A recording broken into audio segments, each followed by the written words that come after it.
आज हम बनाएंगे बहुत ही मज़ा इजी और झटपट वाइट सॉस पास्ता।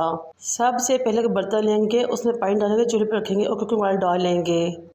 जब पानी पकना शुरू हो तो पास्ता डाल दें और 80% तक बॉईल करें और निकाल लें। फिर एक बर्तन में कुकिंग ऑयल गर्म करें, प्याज डालें, शिमला मिर्च डालें, गाजर डालें, सौते कर लें और फिर बॉयल एंड शॉट चिकन डालें 1 प्याली। फिर आपने इसमें 1 से 2 चुटकी नमक और काली मिर्च डालना है और मिक्स कर देना है। इसको एक साइड पर रख देना है। फिर कढ़ाई या बर्तन में मक्खन डालें, गरम कर लें। फिर 3 से 4 कलियां लहसुन की फाइन चॉप करें, उनको लाइट गोल्डन या खुशबूदार कर लें। प्याज डालें, उसको सॉफ्ट और सौते कर लें। मैदे के 3 चम्मच डालें और भून लें। जब खुशबू आना शुरू हो तो दूध डालें और मज़ेदार सा वाइट सॉस रेडी कर लें।